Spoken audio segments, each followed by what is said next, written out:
Holy crap, man, we're moving. 29, 31, 36, 37. I'm not even pedaling, guys. What is going on, ladies and gentlemen? Welcome back to my channel. We got a new bike sitting behind me. This one is from Philiam. This is the F3 Pro. It's 52 volt, 3,000 watts in power, peak power.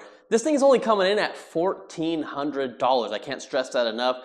This is gonna be a very interesting bike to test out today. But first, before we do anything, we're gonna unlock this bike. And to do it, turn the bike on, hold the plus and minus. You're gonna get into this custom menu right here. We're gonna go all the way up to 8, and we're gonna change that number, which goes to 63. Mine has already been done. So now we know we'll get the fastest speed possible out of this bike. But without further ado, let's go over most of these components on the bike. I'll show you guys how I look sitting on the bike as well, and then we'll go take it out for a spin. You get a decent headlight up front, a functioning brake light in the back, hydraulic brakes from DY Island, plastic fenders. The back one is really flimsy. You get suspension in the front, you get rear suspension. I'm loving the two-tone color where you have the red in the back. It almost looks kind of orangish, and then you have the black in the front. It also says super fast 26-inch, which is talking about our Chow Lang 26-inch tires. These are huge fat tires on this bike. Of course, we have the front motor right there. Definitely makes this bike super heavy up front. We also got the knobby tires. They are on the thinner side. You might want to worry a little bit about flats. Maybe put some fix-a-flat in there or anything if you do take a long trip.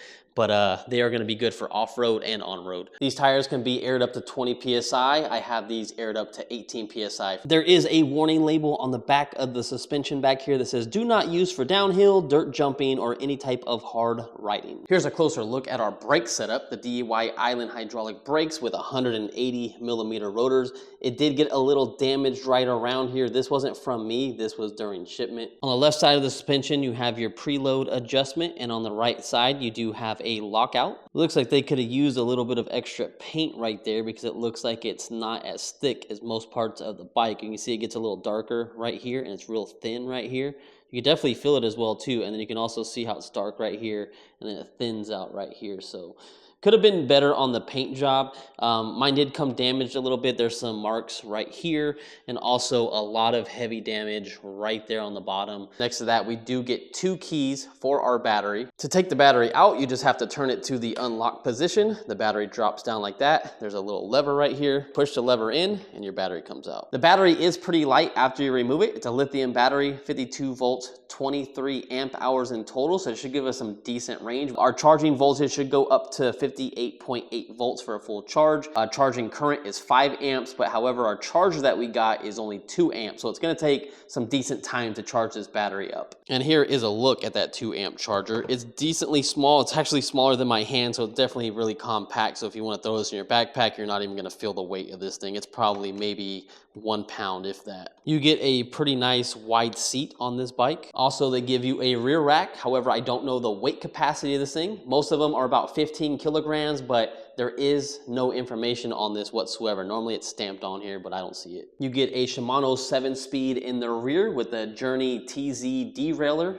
and a derailleur guard. So let's move on to the front of this bike. We get 2 keys for the ignition. So you gotta turn the ignition on. Then you gotta come over here and hold the power button, and then your display will turn on.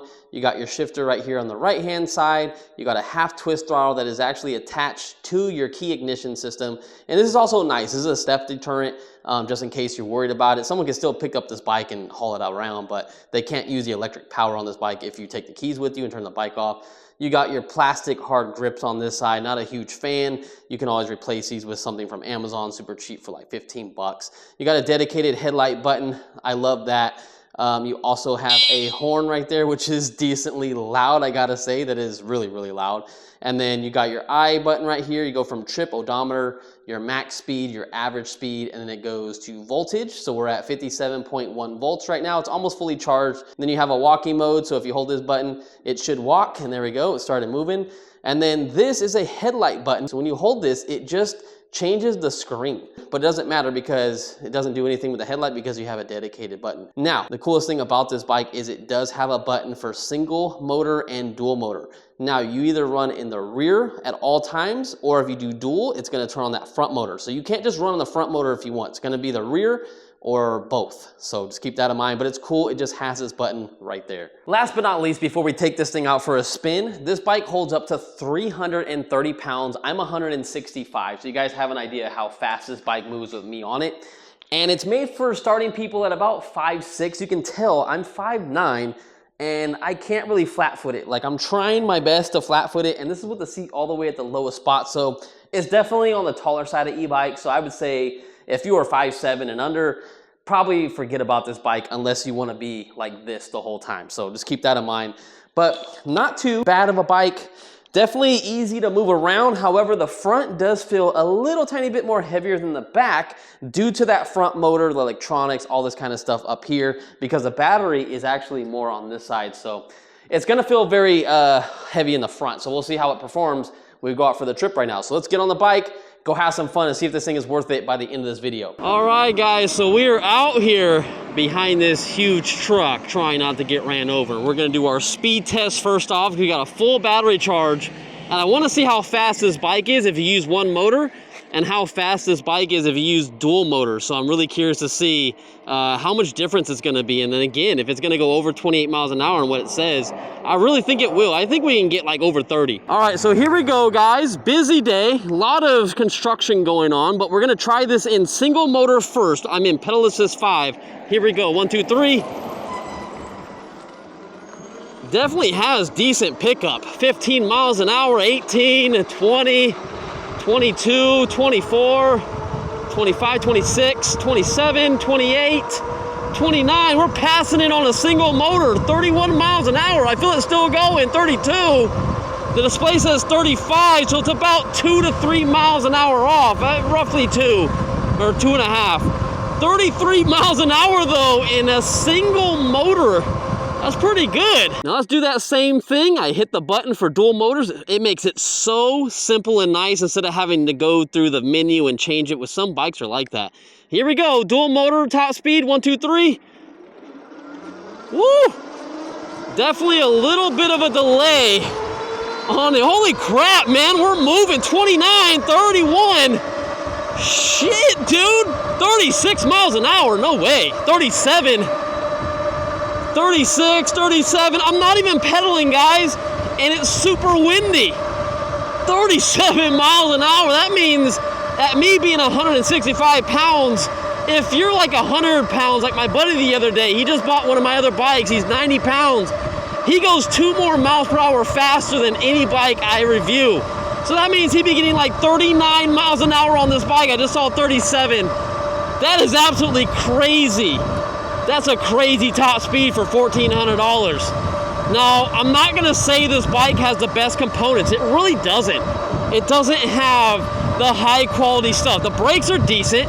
We'll get into the brakes really quick to see if they work, but DY Island's really good on brakes. They're on the cheaper side, but if they work, right? But the button layout, the display, nothing's fancy.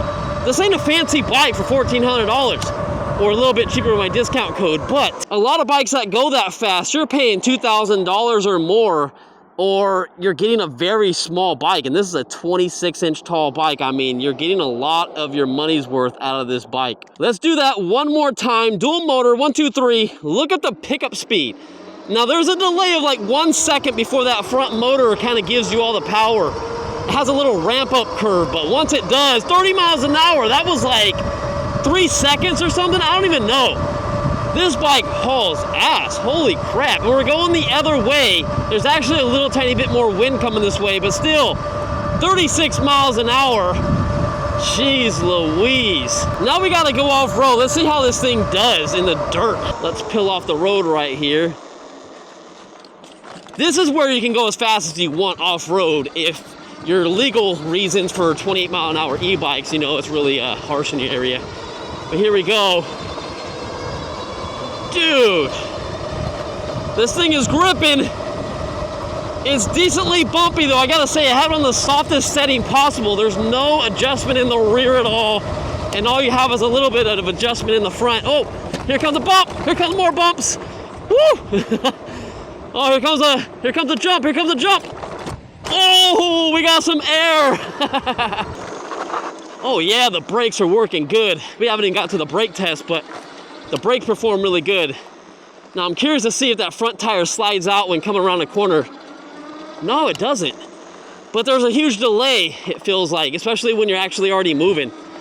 The rear motor feels like it comes on, and the front one feels like it takes 2 seconds as you're like moving. If you're from a dead still, it takes about a second, but when you're doing about 10 miles an hour and hit it, there's like maybe a 3-second delay before that front motor kicks in and gives you full power. But that's a good safety thing. If you're off-roading and you hit it, you don't want it to spin out on you and lose traction and you go down.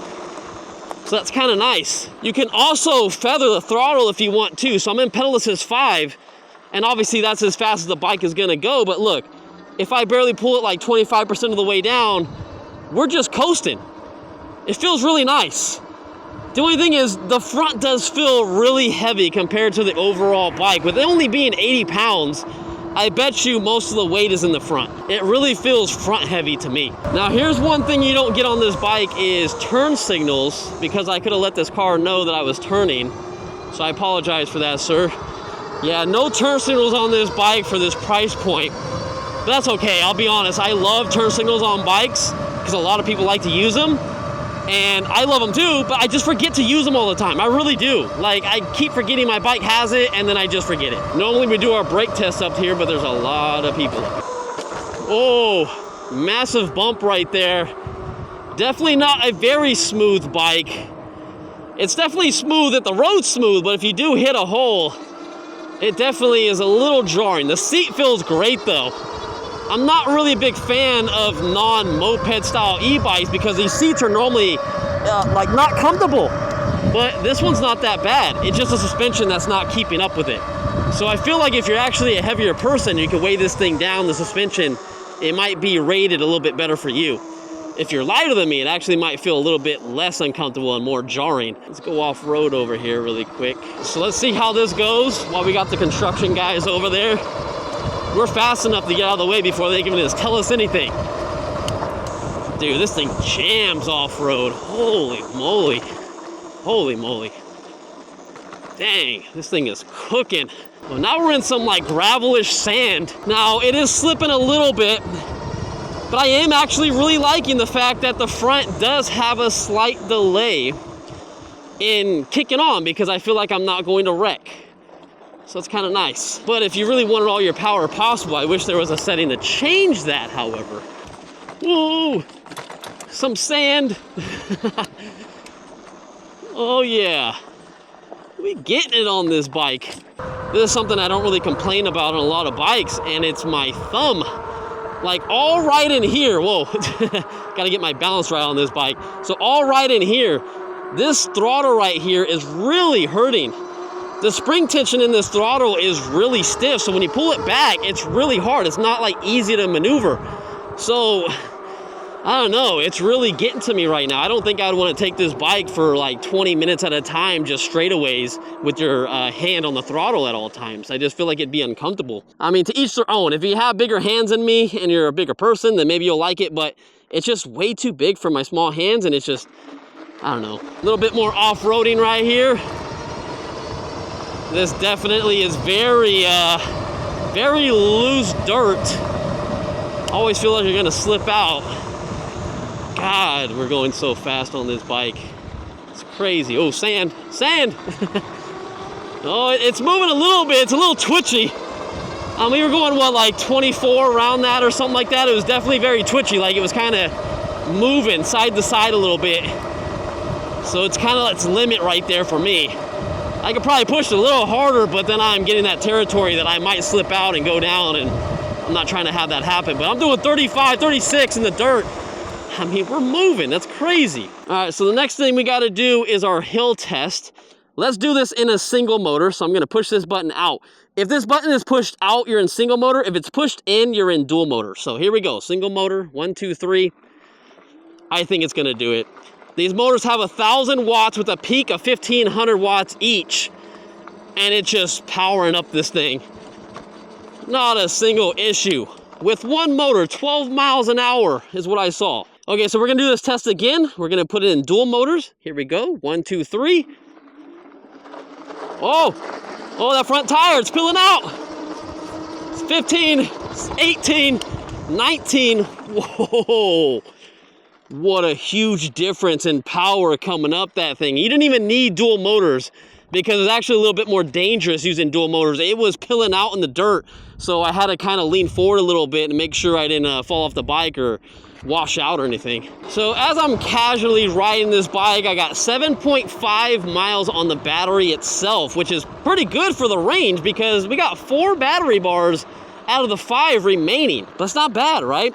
My trip currently has been 6.5 miles, but again, I tested it before on a full battery charge, and that's kind of where we're at. So 7.6 miles is actually the full range on this battery, but it's doing very well. And here we come up to this. This is nice because the handlebars aren't wide at all. They're actually very compact, which is a good and bad thing. You can tell that I have my phone up here, but it is blocking the shifter up here, so keep that in mind. If I were to put it right here, it could probably fit in the middle, but the handlebars are really skinny right here and they get really fat. So you gotta find the point where you're gonna put your phone, because if you put it on the fat part and it slides over to the skinny part, your phone mount's gonna come loose. So I'd rather put it on the skinny part, and I had more room on the right-hand side, so that's why my phone's over here. Whoa, man. Make sure you balance your weight good on this bike because, man, that front tire from a standstill, it just wants to wash out. And again, whoa, that's sand right there. And then again, once you're moving and everything like that, the motor in the front takes longer to activate. It's probably a safety thing. It's probably how they tune the controllers and everything like that. I'm okay with it. I'm totally okay with it. If you don't like it, just don't get it. And let's go over to the shifter. I'm really curious to see how that performs. So I'm pedaling the bike.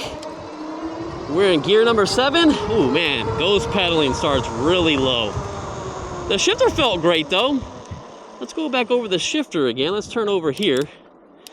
All right. Oh, definitely a nice, easy bike to pedal at low speeds. Holy crap. Going through the gears, smooth. Absolutely smooth. No jittering, no like skipping, no nothing. Like it felt real nice and smooth. But I'm basically just moving my feet right now to get the motor activated. I'm not doing a single thing. This is pretty much just fake pedaling. So let's find out where ghost pedaling starts at.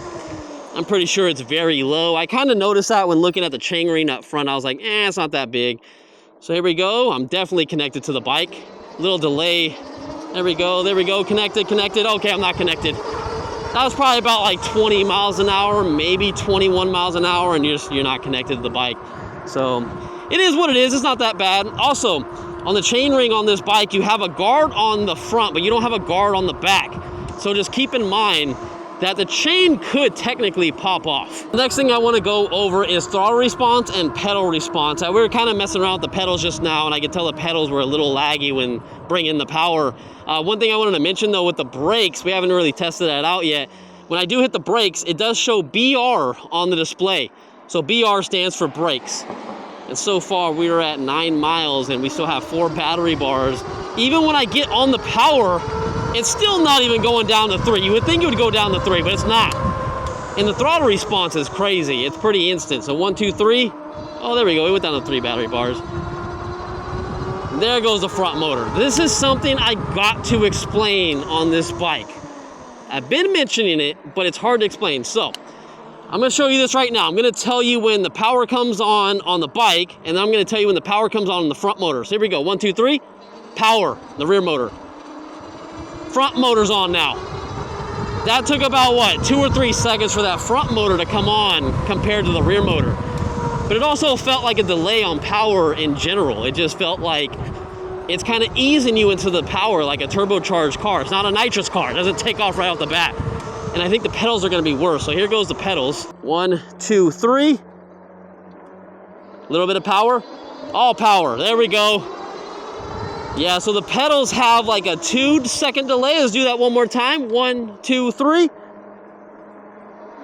Yeah, about a 2 to 3 second delay. And then there's also another second delay for it to give you all power possible because it doesn't give it to you all off the bat. Again, I think it's just a safety thing. I just wish there was some settings I can change to do that. I just don't think there is. But I gotta say, for $1,400, I mean, I'm not feeling like I'm on a crappy bike. I don't feel like it's cheap, you know? I mean, some of the stuff, like looking at it, feeling it, that's why I don't have gloves on right now. Like these are crappy as heck. That's probably why my hand is hurting right now. Also, I know I said my hand was hurting earlier. If I really wanted to, I can use the pedals and do this and give my hand a break. And also, when you use the brakes, the motors cut out and everything just disengages, and it takes like 5 seconds for the whole thing to come back. So watch this, check it out. Hit the brakes. Oh, okay, hold on. Let's hit the brakes again. Still pedaling. Oh, there we go. No, that was instant that time. The other time it wasn't instant. Felt like it took a while. Still pedaling. Oh, no, never mind. I don't know what happened. It was probably just a fluke, but it takes about maybe 2 seconds for the power to come back on after you hit the brakes, because the brakes like take away all your power from the motors and everything. Ooh, it looks like we went from 4 battery bars and then 3 under throttle, but now we're down to 2, and we have about 10.4 miles on this battery so far.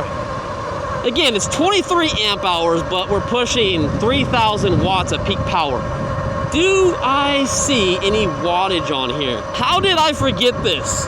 How did I seriously forget this? I talked about this in the beginning. We have a voltage reading right here on the display if you go through the settings. That is absolutely awesome. So I am at 48 volts right now.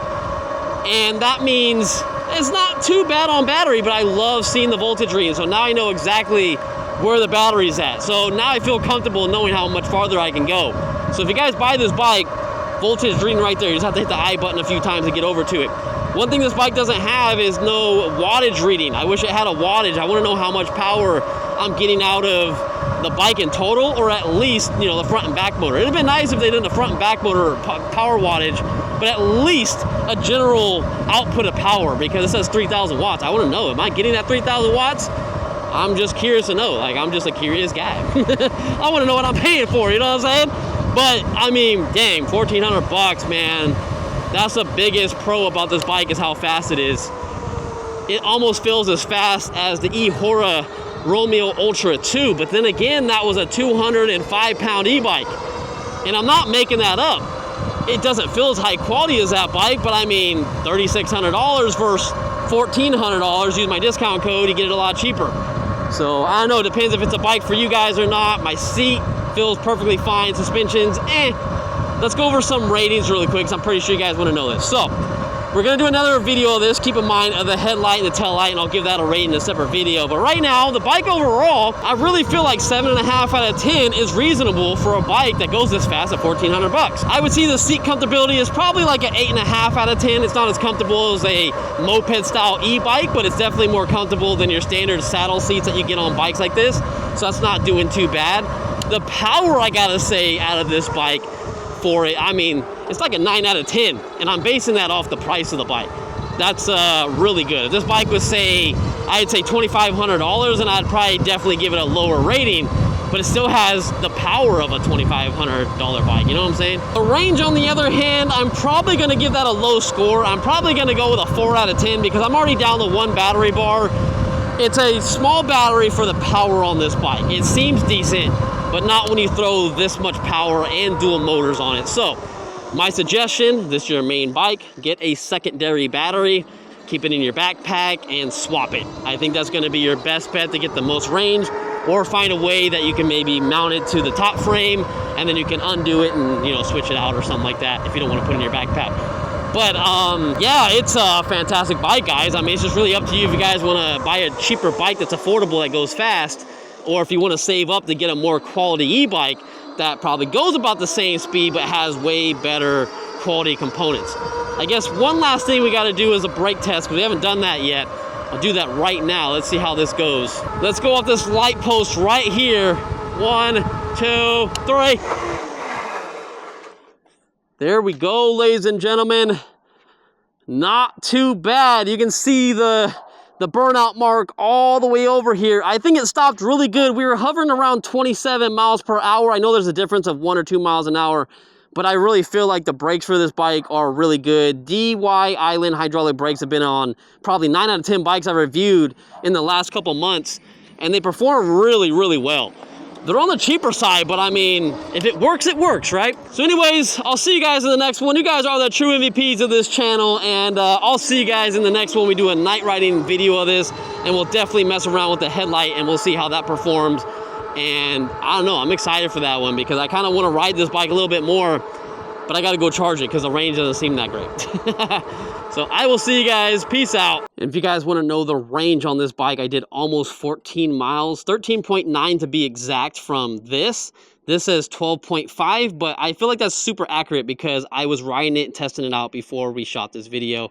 And I have 2 battery bars, but I was dipping down into that one single battery bar towards the end, but that's not too bad. I'll say that's a decent range out of this bike. I would say maybe you'll get like 18 to 20. I'd say closer to 20.